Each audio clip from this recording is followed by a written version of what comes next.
Hello दोस्तों, R O यारो के इस निःशुल्क प्रोग्राम में आपका स्वागत है और मैं पूरी उम्मीद करता हूं कि आप इस प्रोग्राम से जुड़ के अपनी तैयारी को बहुत ही बेहतर तरीके से कर रहे होंगे। तो यहाँ पर लगातार आर ओ यारो के निःशुल्क कोर्स के अंतर्गत शाम को 6 बजे हम लोग भारतीय संविधान की क्लास को कर रहे हैं और इसकी 2 क्लासेस ऑलरेडी हो चुकी हैं।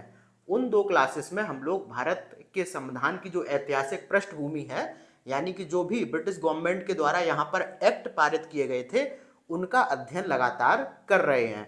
और पिछली वीडियो में हम लोगों ने 1892 के भारत परिषद अधिनियम तक कंप्लीट कर लिया था।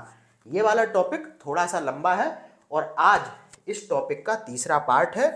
और आज जितने भी एक्ट थे ब्रिटिश गवर्नमेंट के द्वारा पारित किए गए वो सभी समाप्त हो जाएंगे, यानी कि ये जो टॉपिक है वो पूरी तरीके से कंप्लीट हो जाएगा।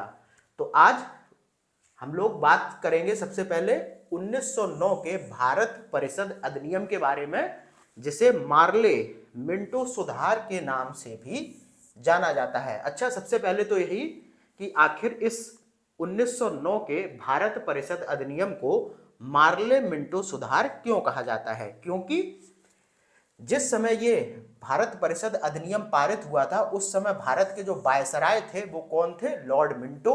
और जो राज्य सचिव थे वो कौन थे? लॉर्ड मार्ले।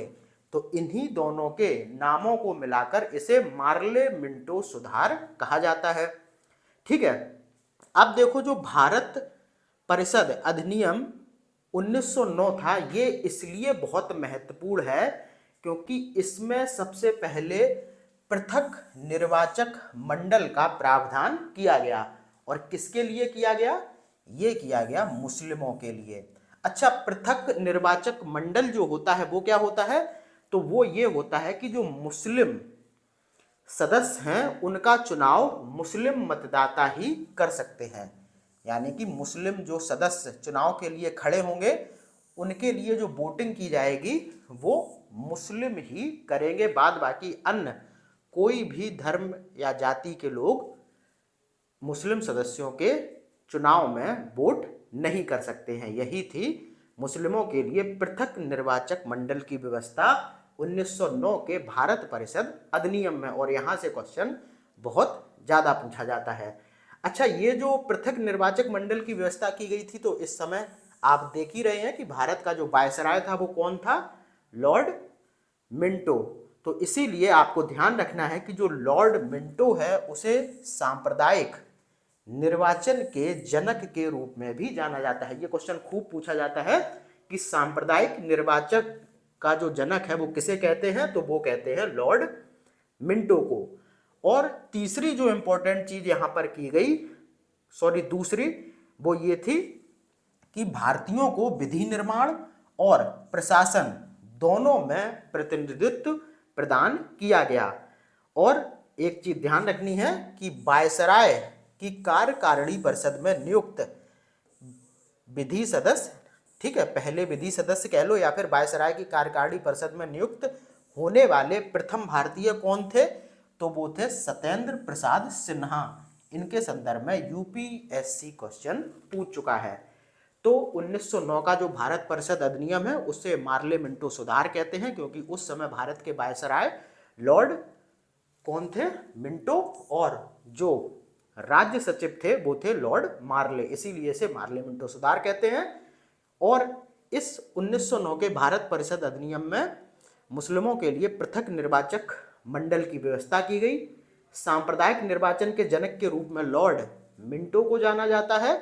और 1909 के इस भारत परिषद अधिनियम के द्वारा भारतीयों को विधि निर्माण और प्रशासन दोनों में प्रतिनिधित्व प्रदान किया गया। और इसी के तहत जो वायसराय की कार्यकारिणी परिषद थी उसमें जो नियुक्त होने वाले प्रथम भारतीय या फिर कह लो प्रथम विधि सदस्य जो थे वो कौन थे? सत्येंद्र प्रसाद सिन्हा। ये 3-4 फैक्ट हैं जो कि आपको यहां से पूछे जाने हैं। अब हम लोग बात करते हैं 1909 के भारत शासन अधिनियम की।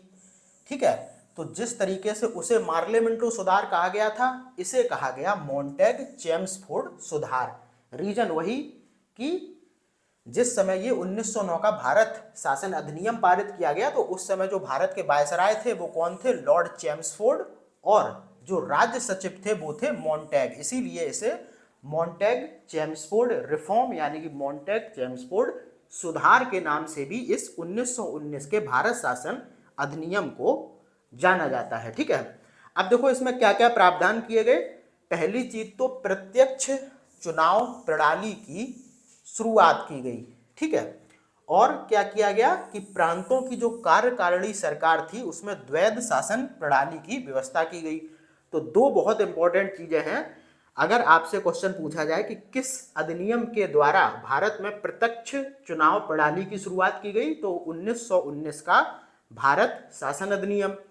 और अगर आपसे क्वेश्चन पूछे कि निम्नलिखित में से किस अधिनियम के द्वारा प्रांतों में द्वैध शासन प्रणाली की व्यवस्था की गई, तो फिर 1919 का भारत शासन अधिनियम।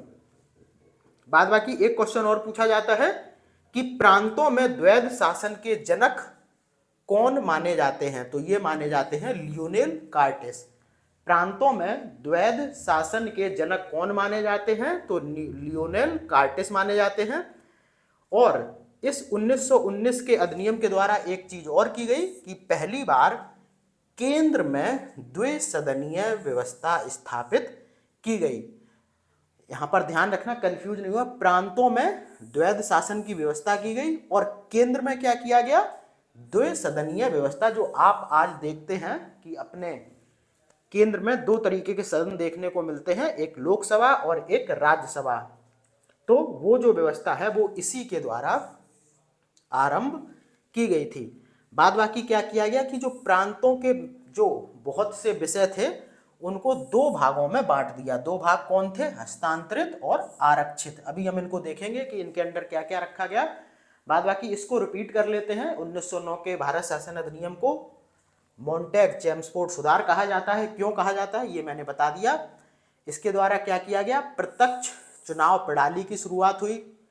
प्रांतों की कार्यकारिणी सरकार में द्वैध शासन प्रणाली की व्यवस्था की गई और प्रांतों के में द्वैध शासन के जनक के रूप में लियोनेल कार्टेस को जाना जाता है। उसके बाद इसके द्वारा पहली बार केंद्र में द्विसदनीय व्यवस्था की गई और जो प्रांतीय विषय थे उनको दो भागों में बांटा गया। कौन कौन, हस्तांतरित और आरक्षित। ये देखो, ये है हस्तांतरित विषय और ये है आरक्षित विषय। हस्तांतरित में देखो कौन कौन से हैं, शिक्षा, पुस्तकालय, स्थानीय स्वायत्त शासन, चिकित्सा सहायता, सार्वजनिक निर्माण विभाग, उद्योग, सार्वजनिक मनोरंजन पर नियंत्रण आदि इसमें शामिल थे। और इन पर देखो किस तरीके से संचालन किया जाता था, तो गवर्नर तथा विधान परिषद के प्रति उत्तरदायी मंत्रियों की सहायता से इन विषयों पर कानून या फिर जो कुछ भी हो उनका निर्माण किया जाता था। आरक्षित विषयों के संदर्भ में देखें तो रक्षा, विदेश मामले, वित्त, भूमि, कर, अकाल, न्याय, पुलिस, पेंशन, छापाखाना, समाचार पत्र, सिंचाई, जलमार्ग, औद्योगिक विवाद, छोटे बंदरगाह एवं सार्वजनिक सेवाएं आदि इसमें शामिल थे। इसको आप लोग एक बार देख लीजिए क्योंकि क्वेश्चन तो वैसे यहाँ से नहीं पूछा गया है, लेकिन यूपीपीसीएस या फिर यूपीएससी जैसी परीक्षा में जरूर यहाँ से ऐसे करके पूछ लेता है कि निम्नलिखित में से कौन हस्तांतरित विषयों में शामिल है या फिर कौन आरक्षित विषयों में। ठीक है, तो ये सारी चीजें ऐसे पूछ ली जाती हैं।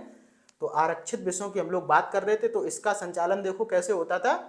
गवर्नर और जो उसकी कार्यकारिणी परिषद होती थी वो इन विषयों के मामले में कार्यों का संचालन करती थी। तो ये हो गया, ये कोई बहुत ज़्यादा इंपॉर्टेंट नहीं है, बहुत ज़्यादा लोड लेने की ज़रूरत नहीं है इसके लिए। बाद बाकी फिर से हम लोग कंटिन्यू करते हैं। तो इसमें क्या किया गया कि जो 1909 के मार्लेमेंटो सुधार में पृथक निर्वाचक मंडल की व्यवस्था जो की गई थी वो इस मॉन्टैग चेम्सफोर्ड सुधार में उसका क्या किया गया, विस्तार कर दिया गया। विस्तार का मतलब क्या होगा कि उसमें अन्य जो धर्मों और जातियों के लोग हैं उनको भी समाहित किया गया, यानी कि सिखों सदस्यों को सिख लोग ही मतदान करेंगे, ईसाइयों को ईसाई, आंग्ल भारतीयों को आंग्ल भारतीय और यूरोपियों को यूरोपियों। यानी कि कुल मिलाकर जो भारत में पहली बार पृथक निर्वाचक मंडल की व्यवस्था मार्लेमेंटो सुधार के द्वारा लाई गई थी उसका विस्तार अब इस 1919 के भारत शासन अधिनियम में किया गया। ठीक है, उसके बाद देखो केंद्रीय बजट को राज्यों के बजट से अलग कर दिया। तो क्वेश्चन ऐसे पूछा जाता है कि किस अधिनियम के द्वारा केंद्रीय बजट को राज्यों के बजट से अलग कर दिया गया। तो 1919 के भारत शासन अधिनियम, या फिर विकल्प में आपको मॉन्टेग चेम्सफोर्ड सुधार भी देखने को मिल सकता है। अब देखो इस 1919 के भारत शासन अधिनियम के द्वारा कुछ लोगों को मतदान का अधिकार भी प्रदान किया गया। किन लोगों को? और आधार क्या बनाया गया? संपत्ति, कर और शिक्षा। यानी कि जिनके पास अच्छी खासी संपत्ति है, जो सरकार को एक अच्छा खासा टैक्स देते हैं, या फिर जो काफी शिक्षित हैं, उन लोगों को सीमित संख्या में मताधिकार प्रदान किया गया। और इसके द्वारा क्या हुआ, इसमें कुछ महिलाएं भी शामिल हुई। तो पहली बार भारत में महिलाओं को मत देने का अधिकार भी इस 1919 के भारत शासन अधिनियम के द्वारा प्रदान किया गया। ठीक है, तो यहां से क्वेश्चन क्या क्या बनेगा कि किस अधिनियम के द्वारा पृथक निर्वाचक मंडल का विस्तार किया गया? तो 1919 के भारत शासन अधिनियम। किस अधिनियम के द्वारा केंद्रीय बजट को राज्यों के बजट से अलग कर दिया गया? तो 1919 का भारत शासन अधिनियम। और किस अधिनियम के द्वारा महिलाओं को मत देने का अधिकार दिया गया, या फिर सीमित संख्या में लोगों को मताधिकार प्रदान किया गया? तो भी 1919 के भारत शासन अधिनियम के द्वारा। बाद बाकी ये जरूर याद रखना कि मताधिकार जिन लोगों को प्रदान किया गया, तो आधार क्या बनाया गया था कि अच्छी खासी संपत्ति हो, या वो बहुत ज़्यादा टैक्स में कंट्रीब्यूट करते हो, या फिर वो काफ़ी ज़्यादा शिक्षित हों। तो इस तरीके से ये आपका 1919 का भारत शासन अधिनियम समाप्त हो गया। नहीं, अभी इसमें कुछ और प्रावधान है। तो सबसे बड़ा प्रावधान तो यही है कि इसके द्वारा एक केंद्रीय लोक सेवा आयोग का प्रावधान किया गया, जिसे कि 1926 में स्थापित किया गया था। ठीक है, और ये जो केंद्रीय लोक सेवा आयोग था, ये ली आयोग की सिफारिशों पर स्थापित किया गया था। तो यहां से 3 क्वेश्चन देखने को मिलते हैं। एक तो ये कि ये भारत में एक केंद्रीय लोक सेवा आयोग के गठन का प्रावधान किस अधिनियम में था? तो 1919 के भारत शासन अधिनियम में। अब देखो 1919 के भारत शासन अधिनियम के तहत जिस केंद्रीय लोक सेवा आयोग का गठन किया गया था, उसकी स्थापना किस वर्ष हुई थी? तो 1926 में। बाद बाकी भारत में जो केंद्रीय लोक सेवा आयोग का गठन हुआ था, यानी कि प्रथम जो केंद्रीय लोक सेवा आयोग का गठन हुआ था, वो किस आयोग की सिफारिश पर हुआ था? तो ली आयोग की। ठीक है, बाद बाकी इस 1919 के भारत शासन अधिनियम में एक चीज और थी कि इसके अंतर्गत एक वैधानिक आयोग का भी गठन किया गया था, जिसे 10 वर्षों बाद जांच के लिए अपनी एक रिपोर्ट प्रस्तुत करनी थी कि आखिर ये जो अधिनियम है ये कितनी सही तरीके से लागू हुआ, और इसमें जो प्रावधान है वो सफल हुए कि नहीं। इसके लिए इसमें एक प्रावधान था कि इसकी जांच के लिए 10 वर्ष बाद एक वैधानिक आयोग का गठन किया जाएगा। तो जो आप अब हिस्ट्री में मेरे साथ साइमन कमीशन पढ़ेंगे, वो यही वाला वैधानिक आयोग था, जो आपको कब 1928 और 29 में देखने को मिलेगा, यानी कि 1919 से 10 साल बाद। तो ये चीज मैंने बता दी। और ये वैधानिक आयोग 10 साल बाद इसकी यानी कि इस अधिनियम की जांच के लिए गठित किया जाएगा। तो इस तरीके से 1919 का भारत शासन अधिनियम समाप्त हो गया। अब आता है 1935 का भारत शासन अधिनियम, और ये अधिनियम बहुत ही ज़्यादा महत्वपूर्ण है। इसके एक एक प्रावधान से कहीं ना कहीं प्रश्न जरूर पूछा जा चुका है। और जैसा कि मैंने इस चैप्टर के यानी कि इस टॉपिक के स्टार्टिंग में ही बता दिया था कि बहुत से प्रावधान इन अधिनियमों से आज भारतीय संविधान में लिए गए हैं। और जो 1935 का ये भारत शासन अधिनियम है, ये तो भारतीय संविधान का प्रमुख स्रोत है। और बहुत बार क्वेश्चन इस तरीके से भी पूछ लिया जाता है कि निम्नलिखित में से कौन सा अधिनियम भारतीय संविधान का प्रमुख स्रोत माना जाता है? तो 1935 का भारत शासन अधिनियम। अब देखो एक क्वेश्चन पूछा गया था कि भारत शासन अधिनियम में एक कथन दिया गया था कि भारत शासन अधिनियम 1935 में संविधान के लिखित होने का उल्लेख है, इस तरीके से कथन बना था, तो उसको भी मैंने समाहित कर लिया। आपको ध्यान रखना है कि जो ये 1935 का भारत शासन अधिनियम है, इसमें अपने भारतीय संविधान के लिखित होने का कोई उल्लेख नहीं है। आप लोग इस नहीं पर फोकस कीजिए, ध्यान रखना है कि भारत शासन अधिनियम 1935 में अपना जो संविधान है उसके लिखित होने का कोई भी उल्लेख नहीं था। अब हम लोग देख लेते हैं कि आखिर इस 1935 के भारत शासन अधिनियम में क्या क्या प्रावधान किए गए।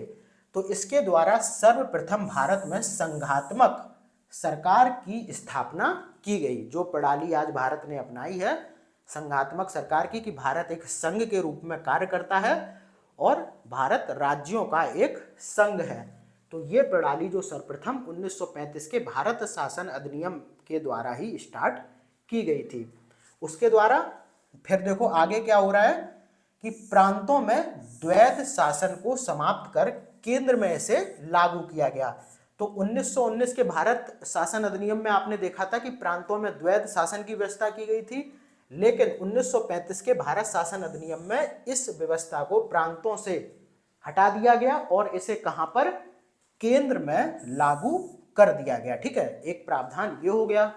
उसके बाद जो आप संवैधानिक निरंकुशता का सिद्धांत देखते हैं वो भी भारत शासन अधिनियम 1935 के द्वारा अपनाया गया है। तो ये क्वेश्चन भी बहुत बार पूछा जा चुका है कि संवैधानिक निरंकुशता का सिद्धांत किस अधिनियम से लिया गया है, तो भारत सरकार अधिनियम या फिर भारत शासन अधिनियम 1935 के द्वारा। बाद बाकी देखो इसमें बहुत ही इंपॉर्टेंट चीजों की स्थापना भी हो रही है, जैसे इसी अधिनियम के द्वारा भारत में एक भारतीय रिजर्व बैंक यानी कि आरबीआई की स्थापना की गई। और कब की गई थी ये यहाँ पर नहीं है, इसको हम लोग बाद में देखेंगे जब इकोनॉमिक्स को पढ़ेंगे। और देखो क्या हुआ, 1 अक्टूबर 1937 को एक संघीय न्यायालय की भी स्थापना की गई। ठीक है, तो आरबीआई की स्थापना भी 1935 के भारत शासन अधिनियम से और संघीय न्यायालय की स्थापना भी भारत शासन अधिनियम से। और ये न्यायालय कब स्थापित हुआ था, 1 अक्टूबर 1937 को। बाद बाकी ये जो संघीय न्यायालय भारत शासन अधिनियम के द्वारा स्थापित किया गया था, तो इसके जो प्रथम मुख्य न्यायाधीश थे उनके संदर्भ में क्वेश्चन पूछा जाता है, तो उनका नाम आपको याद होना चाहिए, ये थे सर मॉरिस गवेयर। ठीक है, तो ये भी याद रखना।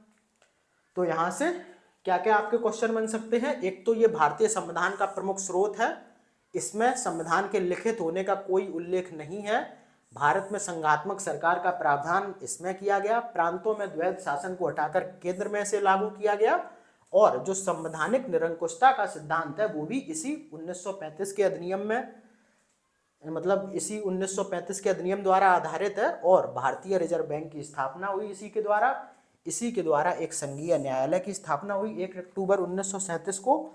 और जो संघीय न्यायालय स्थापित किया गया था उसके जो प्रथम मुख्य न्यायाधीश थे वो थे सर मॉरिस गवेयर। ठीक है, इतने सारे फैक्ट यहाँ से पूछे जा सकते हैं। अब बढ़ते हैं आगे। अब देखो और इसमें क्या क्या हो रहा है, इसके द्वारा बर्मा को भारत से अलग कर दिया गया। ये क्वेश्चन यूपीपीसीएस में 2 बार पूछा जा चुका है कि किस अधिनियम के द्वारा बर्मा को भारत से अलग कर दिया। बाद बाकी 2 नए प्रांतों का गठन इस अधिनियम के द्वारा किया गया, कौन कौन से, एक सिंध और एक उड़ीसा। बाद बाकी इस 1935 के अधिनियम के द्वारा पृथक निर्वाचक मंडल जो था उसका और विस्तार किया गया। 1909 में पृथक निर्वाचक मंडल की व्यवस्था लाई गई, 1919 में इसका और विस्तार किया गया, फिर 1935 में इसका और अधिक विस्तार हुआ। तो इसमें देखो दलित भी शामिल किए गए, महिलाएं, मजदूर, यानी कि दलितों का जो चुनाव होगा वो दलित करेंगे, महिलाओं का चुनाव महिलाएं करेंगी और मजदूरों का चुनाव मजदूर करेंगे। ठीक है, तो ये अंग्रेजों की क्या थी, फूट करो वाली जो नीति थी, फूट डालो और शासन करो, तो वही ये सारे उनके हथकंडे थे।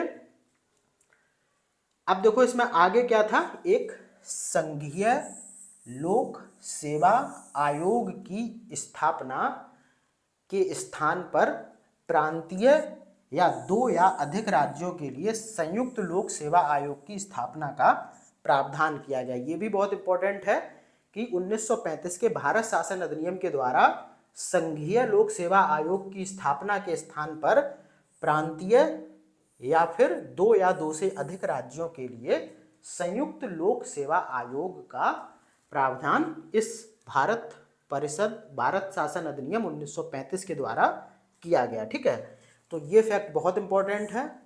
बाद बाकी निर्वाचक मंडल का विस्तार हुआ और इसमें दलित महिलाओं मजदूरों को शामिल किया गया। बर्मा को भारत से अलग किया गया और 2 नए प्रांत बनाए गए, सिंध और उड़ीसा। ठीक है, सारी चीजें रटने वाली हैं, इसमें कुछ भी समझना नहीं है। बाद बाकी देखो इस अधिनियम में और क्या किया गया कि शक्तियों का बंटवारा किया गया। कैसे? संघीय, राज्य और समवर्ती। जो आप आजकल सूची देखते हो, संघीय, राज्य और समवर्ती सूची के आधार पर शक्तियों का बंटवारा किया गया और जो शेष बची शक्तियां थीं वो गवर्नर जनरल को दे दी गई। जैसे आज आप देखते हैं संघीय शक्ति जिस पर केंद्र कानून बनाता है, राज्य सूची पर राज्य कानून बनाता है और समवर्ती सूची पर दोनों कानून बना सकते हैं। बाद बाकी जो विषय इन तीनों में समाहित नहीं है उन्हें क्या कहते हैं? उन्हें कहते हैं अपशिष्ट विषय। ठीक है, तो इसी तरीके से यहाँ पर था कि इन संघीय, राज्य और समवर्ती सूची के आधार पर शक्तियों का बंटवारा कर दिया गया और जो विषय इन सूचियों के अंतर्गत नहीं आते थे उन शक्तियों को गवर्नर जनरल को दे दिया गया। बाद बाकी एक बहुत ही इंपॉर्टेंट फैक्ट है कि आज जो आप देखते हैं कि राष्ट्रपति महोदय जो अध्यादेश जारी करते हैं तो उस अध्यादेश जारी करने की जो शक्ति है वो भी इसी 1935 के अधिनियम से प्रेरित है। तो ये वाला फैक्ट भी ध्यान रखना, ये क्वेश्चन बन चुका है। ठीक है, बाद बाकी अगर आप लोग लगातार प्रीवियस ईयर को देख रहे होंगे तो आप खुद पकड़ लेते होंगे जब मैं पढ़ाता हूँगा कि हाँ यहाँ से प्रश्न बन चुका है या फिर नहीं बना है। अब देखो 1947 का भारतीय स्वतंत्रता अधिनियम देख लेते हैं और ये अंतिम एक्ट है जो कि ब्रिटिश गवर्नमेंट के द्वारा पारित किया गया। इसके बाद फिर भारत की संसद में भारत की सरकार के द्वारा विभिन्न एक्ट पारित होने लगे। तो देखो इस 1947 के भारतीय स्वतंत्रता अधिनियम में क्या क्या प्रावधान थे? माउंटबेटन योजना को वैधानिक रूप दिया गया, यानी कि जिस तरीके से भारत का बंटवारा करके और स्वतंत्रता प्रदान करना था तो वो माउंटबेटन योजना थी, तो उसको वैधानिक रूप प्रदान किया गया इस अधिनियम में। और 15 अगस्त 1947 को भारत को स्वतंत्र एवं संप्रभु राष्ट्र घोषित कर दिया। संप्रभु का मतलब आप समझ गए कि अब भारत अपना डिसीजन स्वयं लेगा। ठीक है, और क्या किया गया? वायसराय के पद को समाप्त कर दिया गया और दोनों डोमेनियन राज्यों में गवर्नर जनरल का पद सृजित कर दिया। दोनों डोमेनियन मतलब भारत और पाकिस्तान। और इसके द्वारा क्या कर दिया गया? शाही उपाधि जो थी भारत का सम्राट वो भी समाप्त कर दिया गया। तो 1947 के अधिनियम से क्या क्या चीजें हो रही हैं? एक तो माउंटबेटन योजना को वैधानिक रूप प्रदान किया जा रहा है, 15 अगस्त 1947 को भारत के स्वतंत्रता की घोषणा की गई, वायसराय पद की समाप्ति की गई और दोनों जो देश थे भारत पाकिस्तान उनके लिए गवर्नर जनरल का पद सृजित किया गया और जो शाही उपाधि थी भारत का सम्राट उसको समाप्त कर दिया गया। ठीक है, अब देखो जो स्वतंत्रता पूर्व गठित अंतरिम मंत्रिमंडल है और जो स्वतंत्र भारत का पहला मंत्रिमंडल है तो उसके संदर्भ में भी प्रश्न पूछा जाता है। और प्रश्न क्या पूछा जाता है कि कौन सा विभाग किसके हाथों में था। तो ये क्वेश्चन बहुत बने हैं, जब भी आप PYQ यानी कि प्रीवियस ईयर क्वेश्चंस उठा के देखेंगे तब आपको पता चलेगा। और इन क्वेश्चंस में ज़्यादातर युग्म सुमेलन या फिर सही गलत युग्म पहचानने के लिए क्वेश्चन बनता है। तो सबसे पहले तो यही कि अंतरिम मंत्रिमंडल का गठन कब किया गया था, यह क्वेश्चन शायद पिछली बार ही आरओ में पूछा गया है। तो ये किया गया था 25 अगस्त 1946 को। और अंतरिम सरकार के सदस्य वायसराय की कार्यकारिणी परिषद के सदस्य थे और इस परिषद के उपाध्यक्ष कौन थे? जवाहरलाल नेहरू। तो अंतरिम सरकार के जो सदस्य थे वो वायसराय की कार्यकारिणी परिषद के सदस्य थे और इस परिषद के जो उपाध्यक्ष थे वो कौन थे, जवाहरलाल नेहरू, और जो इसका अध्यक्ष होता था वो होता था कौन, वायसराय, यानी कि उस टाइम पे कौन थे, लॉर्ड माउंटबेटन। अब देखो राष्ट्रमंडल संबंध एवं विदेशी मामले किसके हाथों में थे, जवाहरलाल नेहरू। इस लिस्ट को बहुत अच्छी तरीके से देख लीजिए या फिर आप इसका स्क्रीनशॉट ले लीजिए, यहाँ से क्वेश्चन बहुत ज़्यादा पूछा जाता है। अब देखो अंतरिम मंत्रिमंडल में जो रक्षा विभाग था वो था सरदार बलदेव सिंह के हाथों में, श्रम विभाग जो था वो था जगजीवन राम के हाथों में, खाद्य एवं कृषि विभाग जो था वो था डॉक्टर राजेंद्र प्रसाद के हाथों में, शिक्षा एवं कला जो विभाग था वो था सी राजगोपालचारी के हाथों में, विधि विभाग जो था वो था जोगेंद्र नाथ मंडल के हाथों में, डाक एवं वायु विभाग जो था वो था अब्दुल रब निस्तर के हाथों में, गृह सूचना एवं प्रसारण जो विभाग था वो था वल्लभ भाई पटेल के हाथों में, उद्योग विभाग जो था वो था जॉन मथई के हाथों में, कार्य खान एवं ऊर्जा जो विभाग था वो था CH भाभा के हाथों में, रेलवे एवं परिवहन आसफ अली के हाथों में, वाणिज्य II चौधरीगढ़ के हाथों में, और स्वास्थ्य गजाफर अली खान के हाथों में, और वित्त मंत्रालय या फिर वित्त विभाग जो था वो था लियाकत अली खां के हाथों में। तो ये हो गया अंतरिम मंत्रिमंडल। तो इसमें ये विभिन्न विभाग थे और उन विभागों का हेड कौन था या फिर वो विभाग किसके हाथों में था, इसके संदर्भ में क्वेश्चन पूछे जाते हैं। अब हम लोग देख लेते हैं कि जो स्वतंत्र भारत का पहला मंत्रिमंडल 1947 में बना था उसमें कौन सा विभाग किसके पास था। तो जो राष्ट्रमंडल एवं विदेशी मामले थे वो अब भी जवाहरलाल नेहरू के हाथों में थे, खाद्य एवं कृषि डॉक्टर राजेंद्र प्रसाद, रेलवे एवं परिवहन जॉन मथई। ये आप लोग कंफ्यूज मत हो जाना, ये पहला मंत्रिमंडल है और वो था अंतरिम मंत्रिमंडल, ठीक है।